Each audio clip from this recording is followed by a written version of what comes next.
நம்ம கப்பல்ல Starlink antenna மாட்ட போறோங்க. இனிமே ஹை ஸ்பீட் இன்டர்நெட்டை நடு கடல்லையும் யூஸ் பண்ணலாம். ஆனா இத்தனை வருஷமா எவ்வளவு கஷ்டப்பட்டாங்கிறது கப்பல்ல வேலை பாக்குறவங்களுக்கு தாங்க தெரியும். இந்த காலத்துல இருந்து இப்ப வரைக்கும் நடு கடல்ல பயணம் பண்ற கப்பலை எப்படி தொடர்பு கொண்டாங்க, இலான் மஸ்கோட ஸ்டார்லிங்க் சேட்டலைட் வந்ததுக்கு அப்புறம் கப்பல்ல இன்டர்நெட் சேவை எப்படி மாறிச்சு அப்படிங்கறத இந்த வீடியோல பார்க்கலாம்.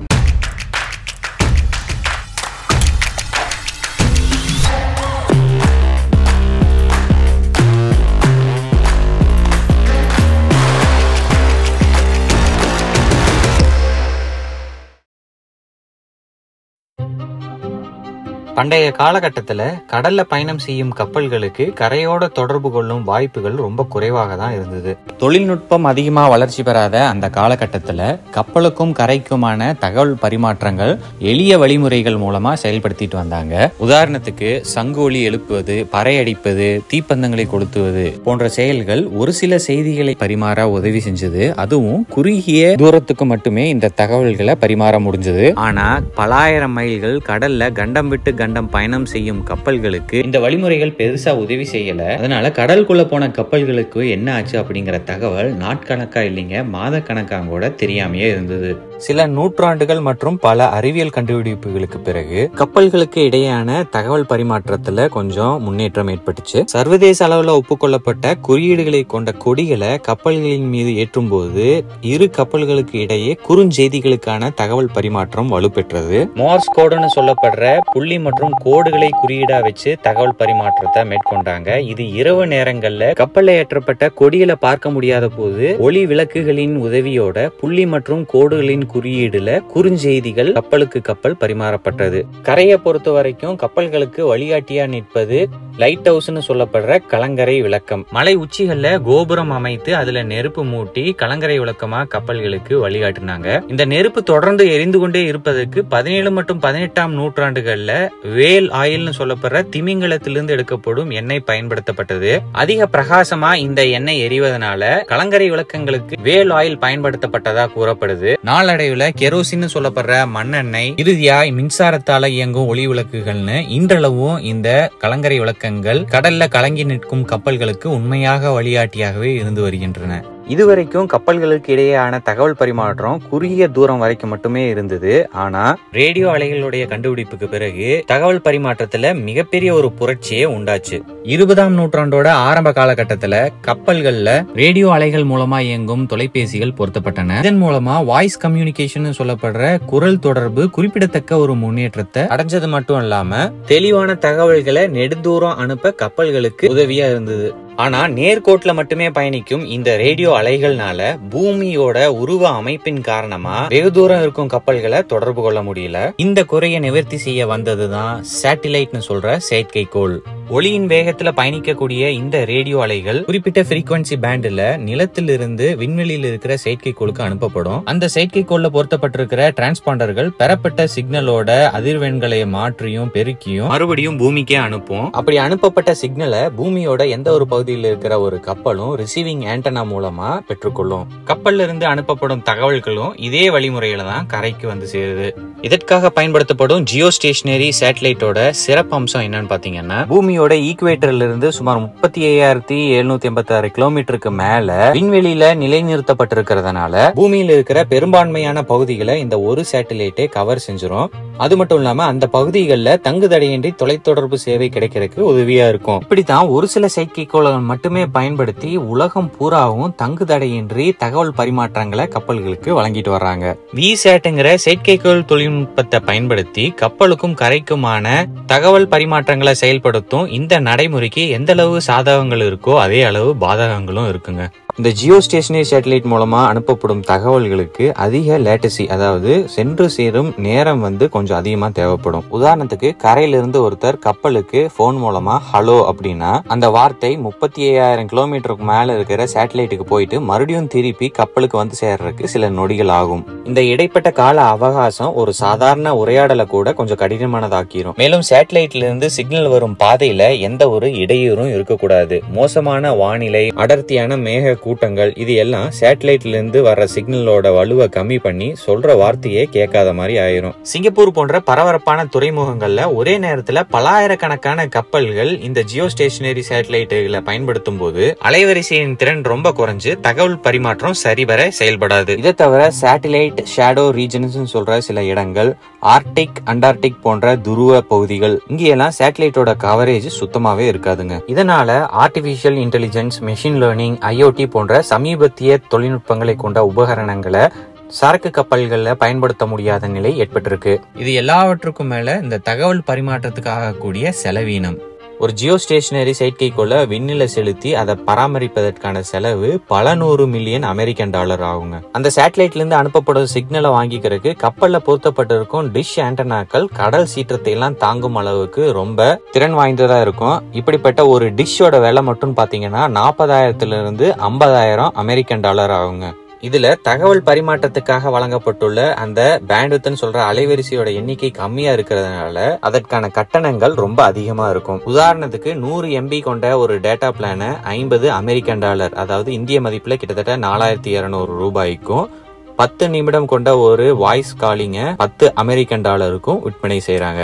விலை ரொம்ப அதிகமா இருக்கிறதுனால மிக மிக முக்கியமான தகவல் பரிமாற்றத்துக்கு மட்டுமே இதை பயன்படுத்தணும்னு கப்பல் உரிமையாளர்கள் ஊழியர்களுக்கு வலியுறுத்தினாங்க.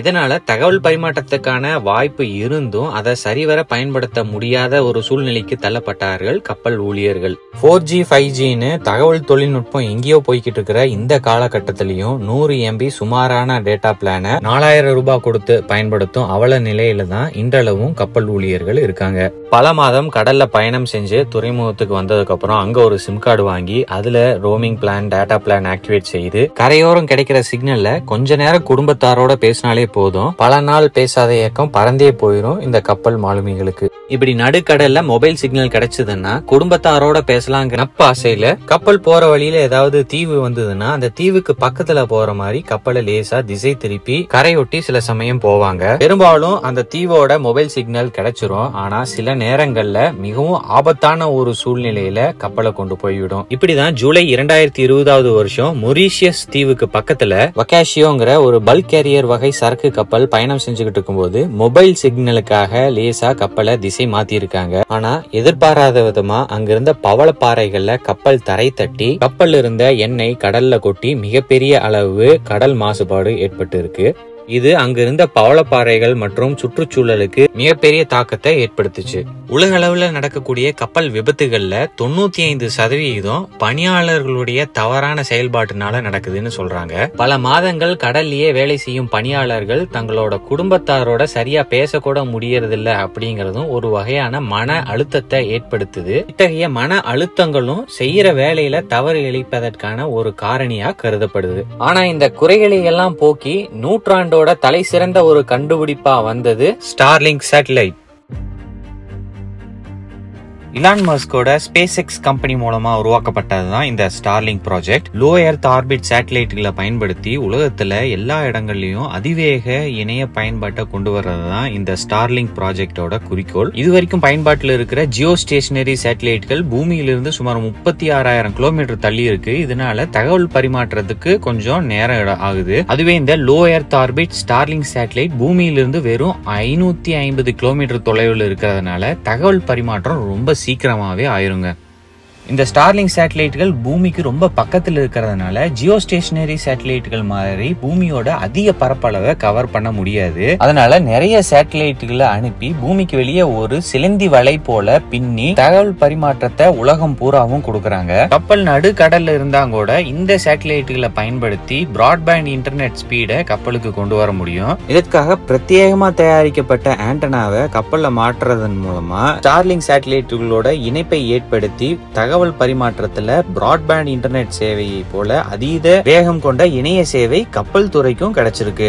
இது கடல்சார் தகவல் தொடர்புல மிகப்பெரிய ஒரு புரட்சியை ஏற்படுத்தி இருக்குன்னு சொல்லலாம். அதிவேக இன்டர்நெட் சேவைகளை பயன்படுத்தி இயங்கும் artificial intelligence, machine learning, IoT போன்ற நவீன தொழில்நுட்பங்களை கப்பல்லையும் பயன்படுத்தி கப்பல் போக்குவரத்துல மிகப்பெரிய ஒரு மாற்றத்தையே கொண்டு வரலாம். எல்லாத்துக்கும் மேல கப்பல் ஊழியர்களுக்கு அவங்க குடும்பத்தாரோட தொடர்பு கொள்றதுல எந்த ஒரு பிரச்சனையும் இருக்காது. இந்த அதிவேக இணையத்தை பயன்படுத்தி கல்வி, பொழுதுபோக்கு இதுல எல்லாம் கவனம் செலுத்துறதன் மூலமா கப்பல் ஊழியர்களுக்கு நீண்ட நெடிய பயணங்கள்ல மன ஆரோக்கியத்தையும் பராமரிக்க உதவுது. ஒட்டுமொத்தமா இந்த ஸ்டார்லிங்க் இணைய சேவை பாரம்பரிய கடல்சார் செயல்பாடுகளை மேலும் திறமையான மற்றும் பாதுகாப்பான கடல்சார் நடவடிக்கைகளை மேற்கொள்வது மிகவும் உறுதுணையா இருக்கும் அப்படிங்கறதுல எந்த ஒரு மாற்று கருத்தும் கிடையாது. இவ்வளவு முக்கியத்துவம் வாய்ந்த இந்த ஸ்டார்லிங்க் ஆண்டனாவை தான் இன்னைக்கு நம்ம கப்பல்ல மாட்ட போறோம். கப்பல் பனாமா கால்வாயை கடக்கறதுக்காக காத்துட்டு இருக்கும் போது ஊழியர்களுக்கு தேவையான உணவுப் பொருட்கள், கப்பலுக்கு தேவையான ஸ்பேர் பார்ட்ஸ் இது எல்லாத்தையுமே ஒரு போட் கொண்டு வந்து கொடுத்தது. அதுல ஒரு பெட்டியா வந்ததுதான் இந்த ஸ்டார்லிங்க் ஆண்டனா பெட்டி. இந்த பெட்டியை பார்த்ததையுமே எல்லாத்துக்கும் செம சந்தோஷம். பெட்டிக்குள்ள இருந்த ஸ்டார்லிங்க் ஆண்டனா எப்படி இருக்கும்னு பாக்கறதுக்கான ஆர்வம் எல்லாத்துக்குமே இருந்தது. கப்பல்ல எல்லாரும் ஒன்னா சேர்ந்து ஸ்டார்லிங்க் ஆண்டனா பாக்ஸை வந்து ஓபன் பண்ணி அன்பாக்ஸ் பண்ணோம். ஒவ்வொரு பொருளா வெளியெடுத்தோம். அப்பதான் அந்த அட்டகாசமான ஒரு பொருள் ஸ்டார்லிங்க் ஆண்டனா அப்படியே நம்ம கைக்கு வந்ததுங்க. அவ்வளோ சூப்பரா இருந்தது, பெருமையா சந்தோஷமா இருந்தது. ஆண்டனாவை உடனே மாட்டி ஹை ஸ்பீட் இன்டர்நெட்டை யூஸ் பண்ணி பார்க்கணுன்ற ஆர்வம் நிறைய பேருக்கு இருந்தது. ஆனா கப்பல் பனாமா கால்வாயை கடந்ததுக்கு அப்புறம் பர்மனண்டா ஒரு ஸ்டாண்டை அமைச்சு அந்த ஸ்டாண்ட்ல ஆண்டனாவை ஃபிக்ஸ் பண்ணிட்டு அதுக்கப்புறம் இன்டர்நெட் சேவையை வந்து பயன்படுத்திக்கலான்னு கம்பெனி சொன்னாங்க. நம்ம கப்பல் நல்லபடியா பனாமா கால்வாயும் கடந்து வந்தது. பனாமா கால்வாயை கடந்து வர்ற அனுபவம் எப்படி இருக்குன்னு பல வீடியோக்கள்ல நம்ம இதுக்கு முன்னாடி பார்த்திருக்கோம். நீங்க பார்க்கலன்னா கண்டிப்பா போய் பாருங்க, செம சூப்பரான அனுபவம். பனாமாவில இருந்து கிளம்பின நம்ம கப்பல் அடுத்ததா அமெரிக்காவோட ஹியூஸ்டன் துறைமுகத்தை நோக்கி பயணத்தை ஆரம்பிச்சது. இந்த லாங் வாயேஜ்ல ஸ்டார்லிங்க் ஆண்டனாவை இன்ஸ்டால் பண்ணி ஹை ஸ்பீட் இன்டர்நெட்டை கப்பல்ல யூஸ் பண்ணி பார்த்தணும்ன்ற ஆர்வம் எல்லாத்துக்குமே இருந்தது. கம்பெனியோட பர்மிஷனுக்கு அப்புறம் அதற்கான வேலைகள்ல எல்லாரும் முழு வீச்சா இறங்கணும். ஸ்டார்லிங்க் இன்ஸ்டாலேஷன் பிளான்னு ஒரு பிளானை ப்ரிப்பேர் பண்ணி கப்பலோட இந்த பகுதியில ஆண்டனாவை மாட்டினா சேட்டலைட்டோட பார்வை கப்பல் மேல எப்பவுமே இருக்கும். இதன் மூலமா இடைவிடாமல் இணைய சேவை கப்பலுக்கு கிடைக்கும் அப்படிங்கறத கம்பெனிக்கு தெரியப்படுத்தணும். கம்பெனி பல கப்பல்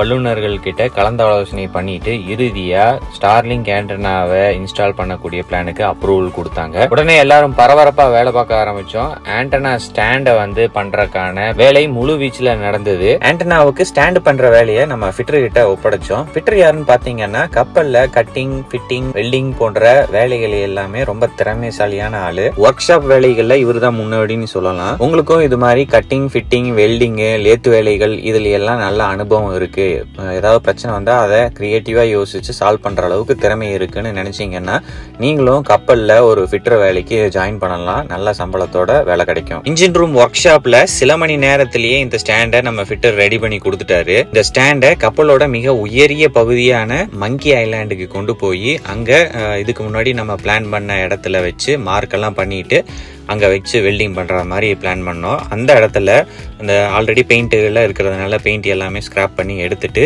அந்த இடத்துல ஸ்டாண்டை வச்சு நம்ம ஃபிட்டர் வந்து மறுபடியும் வெல்டிங் பண்ண ஆரம்பிச்சிட்டாரு. மங்கி ஐலாண்டுக்கு கீழே தான் கப்பலை ஓட்டுற மிக முக்கியமான நேவிகேஷனல் பிரிட்ஜ் அப்படிங்கிற இடம் இருக்கு. இங்க வந்து ஏதாவது தீப்பொறி விழுந்துட்டா பெரிய பிரச்சனை ஆயிரும் அப்படிங்கறதுனால எல்லாரும் ரொம்ப கவனமா இருந்தோம். சரியான தற்காப்பு நடவடிக்கைகள் எல்லாத்தையுமே மேற்கொண்டு இருந்தோம். ஃபிட்டர் வெல்டிங்கை சூப்பரா பண்ணி அந்த ஸ்டாண்டை மங்கி ஐலாண்ட்ல பிக்ஸ் பண்ணிட்டாரு. செம சூப்பரா இருக்குங்க, அட்டகாசமான ஒரு வேலை. ஸ்டாண்டையும் ஆண்டனாவையும் கனெக்ட் பண்ற மாதிரி ஒரு ஃபிட்டிங் அரேஞ்ச்மெண்ட்டையும் கம்பெனி கொடுத்திருந்தாங்க. இந்த ஃபிட்டிங் அரேஞ்ச்மெண்ட்டை அப்படியே அந்த ஸ்டாண்ட் மேல மாட்டி டைட் பண்ணிட்டு அதுக்கு மேல கடைசியா ஸ்டார்லிங்க் ஆண்டனாவை வெற்றிகரமா இந்த ஸ்டாண்ட் மேல வச்சாச்சுங்க. கீழே ஜஸ்ட் 4 ஸ்க்ரூ தான். அதை போட்டதையுமே ஸ்டார்லிங்க் ஆண்டனாவை ஸ்டாண்ட் மேல ஃபிட் பண்ணியாச்சு. ஆண்டனா பாக்ஸ்குள்ளேயே ஒரு நீளமான சி டைப் கேபிள் இருந்தது. இந்த கேபிள் தான் ஆண்டனாவையும் மோடமையும் கனெக்ட் பண்ணும். அப்படியே ஆண்டனாவில் கனெக்ட் பண்ணிட்டு அந்த கேபிளை அப்படியே மங்கி ஐலாண்ட் மூலமா பிரிட்ஜ் வழியா கொண்டு போய் பிரிட்ஜுக்கு பின்னாடி இருக்கிற நேவிகேஷன் லாக்கர்ல கம்யூனிகேஷன் எக்யூப்மெண்ட் எல்லாம் இருக்கிற பாக்ஸ்குள்ள கொண்டு போய் மோடமை ஃபிக்ஸ் பண்ணிட்டு அங்க கொண்டு வந்து அந்த கேபிளை மாட்டியாச்சு. இது வந்து ஆல்ரெடி கப்பல்ல இருக்கிற கம்யூனிகேஷன் சிஸ்டமோடைய இன்டெகிரேட் பண்ணிட்டோம். இதற்காக ஸ்பெஷலா எந்த ஒரு மாற்றங்களும் கப்பல்ல பண்ணல. ஆண்டனா கேபிளிங் வேலையெல்லாம் முடிஞ்சதுக்கு அப்புறம் கம்பெனிக்கு இன்ஃபார்ம் பண்ணோம். கம்பெனி அங்கிருந்தே ஸ்டார்லிங்க் ஆண்டனாவை ஆக்டிவேட் பண்றதுக்கான வேலைகளை ஈடுபட்டாங்க. அந்த ஸ்டார்லிங்க் சர்வீஸை கொடுக்குற அந்த கம்பெனியோட கான்டாக்ட் பண்ணி அவங்க மூலமா இந்த ஸ்டார்லிங்க் ஆண்டனாவை ஆக்டிவேட் செஞ்சாங்க. ஆக்டிவேட் பண்ணதுக்கு அப்புறம் கப்பல்ல ஸ்பீடு, இன்டர்நெட் ஸ்பீடு வந்து எந்த அளவுக்கு இருக்கு அப்படின்னு செக் பண்ணி பார்க்கும்போது கிட்டத்தட்ட 80 20 Mbps டவுன்லோட் ஸ்பீடு கிடைச்சதுங்க. எல்லாத்துக்குமே ஒரே ஆச்சரியம். டேட்டா பிளான் கொஞ்சம் கம்மியா இருந்தாலும் மொத்த கப்பலுக்கு பயன்படுத்தும் போது கொஞ்சம் அதிக அளவாகவே இருந்தது. அதனால இவ்வளவு ஸ்பீடா இருந்தா தேவையில்லாம டேட்டா தான் வேஸ்ட் ஆகுங்கிறதுனால ஸ்பீடை நல்லா த்ராட்டில் பண்ணி இப்போதைக்கு ஒரு 20 Mbps டவுன்லோட் ஸ்பீடுக்கு செட் பண்ணி கொடுத்தாங்க. அதுவே எங்களுக்கெல்லாம் ரொம்ப அதிகம்னே சொல்லலாம். அந்த அளவுக்கு HD குவாலிட்டியில வாட்ஸ்அப் வீடியோ கால் பண்ணி வீட்டுக்கு பேசினேன். அவ்வளவு சந்தோஷமா இருந்தது. அன்லிமிட்டடா இருந்ததுன்னா தேவையில்லாம இணையத்திலேயே நேரத்தை கழிப்பாங்கன்னு சொல்லிட்டு ஒரு ஆள் ஒரு நாளைக்கு 3 மணி நேரம் மட்டும் இந்த இணையத்தை பயன்படுத்தி கொள்ளலாம் அப்படின்னு லாகின் ஐடி பாஸ்வேர்டு கொடுத்தாங்க. அதுவே ரொம்ப சந்தோஷம் தான். ஏன்னா அளவுக்கு மீறினால் அமிர்தமும் நஞ்சுங்கிற மாதிரி எதுவுமே அளவோடு இருந்துட்டா நமக்கு என்றைக்குமே நல்லதுதான். எது எப்படியோ இந்த ஸ்டார்லிங்க் இணைய சேவை கப்பல் போக்குவரத்துல மிகப்பெரிய ஒரு மாற்றத்தை கொண்டு வர போகுது அப்படிங்கறத எந்த ஒரு மாற்று கருத்தும் கிடையாது. இந்த வீடியோ உங்களுக்கு பிடிச்சிருந்ததுன்னா கண்டிப்பா லைக் பண்ணுங்க.